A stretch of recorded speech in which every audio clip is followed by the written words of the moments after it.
Hi guys, Wounded Whales here, and welcome to another Guild Wars 2 video. Today, I'm going to be discussing with you the top 4 things that I think you should do before Path of Fire goes and releases on the 22nd of this month. None of these are in particular order and are of my own opinion and are subject to change in the future. So the first thing I'd like to discuss with you guys is number 1, completing the story of the base game and expansion. Players that complete the base game storyline and expansion, Heart of Thorns, will allow players to gain information that leads up to Path of Fire, as well as playing through the Living World Seasons 2 and 3 will also do the same thing. Also allows for players to level up their characters to 80 in fun and interactive ways that don't necessarily have to do with grinding or just killing mods unless you like to do that. Now going on to number 2, players should save their crafting nodes and materials. Path of Fire will most likely contain new crafting materials, recipes, and or things to do just with crafting in general. We might be getting new legendary weapons and or ascended gear, so having materials on hand will allow for easier ways to craft and quicker ways to craft instead of having to buy the materials outright. Especially with the release of the new expansion, we don't know if the market the prices in the Blackline market will go up. Wood could be cheap now, but could be driven up based on the demand in the new expansion, as well as the rare materials such as blood and all the other crafting materials could go up or down. Having a few stacks could save you money, as well as maybe earn you money if you decide to sell it. It's up to you.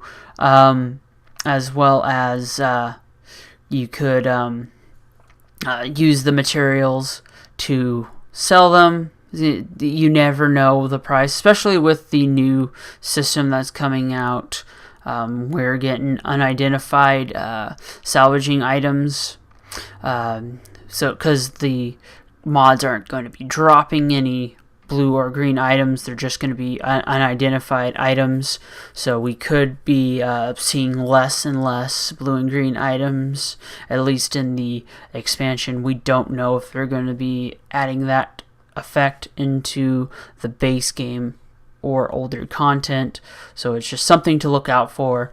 Just save your money too, because if you are going into crafting, you're going to probably be buying more materials, and again, those materials might go up based on the demand. And with that being said, I'm going to go into number 3. Make sure you have more than one level 80 character for various reasons. One of them being you can have more than one playthrough. Having a multiple array of level 80 characters that are different professions allows you to have different types of playthroughs and experiences. And not only that, you can judge based on your performances what characters will do best, and probably play through the main story based on how well you do with that particular character. It also allows you to play better in groups. Having more than one profession in a group increases your survivability, because players can and possibly will play different roles other than just damage and burst damage. Another thing to look out for is just, having, like I said about playing multiple playthroughs, allows you to play through different paths, because with some of the expansion, you got, at least even the base game, your decisions affected the main story. So if you didn't like the decisions you made on one character, you can go back and make horrible decisions on another character that, could fuck up the main story for everyone in your story instance. But, if you like to make horrible decisions, that's just up to you. I know I do. I like to fuck things up. But, I digress.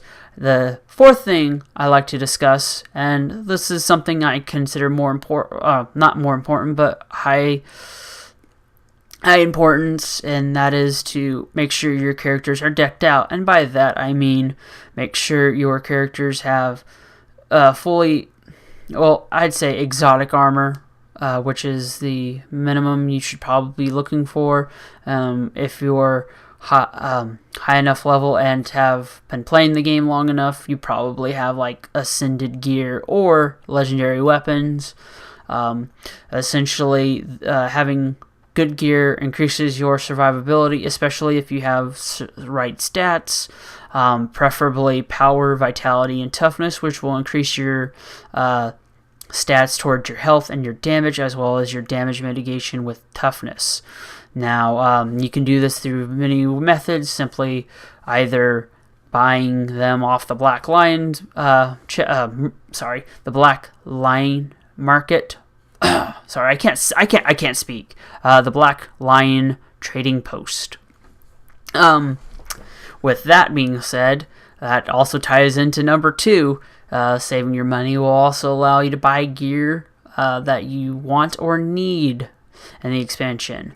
Another method of getting these gears is to craft them yourself.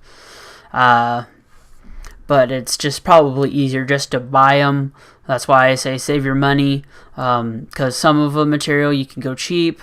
Probably just easier just to buy the gear you want and then look for the runes and sigils you want to equip with, because the sigils could be either expensive or cheap than what you're going to buy with them being equipped already to the gear you're wanting. Now, with that being said, like I said, look for stats like maybe runes and runes of the Doyalak, which provide power, vitality, and toughness. Also look for the stats on your gear. Make sure that they are also matching your playstyle.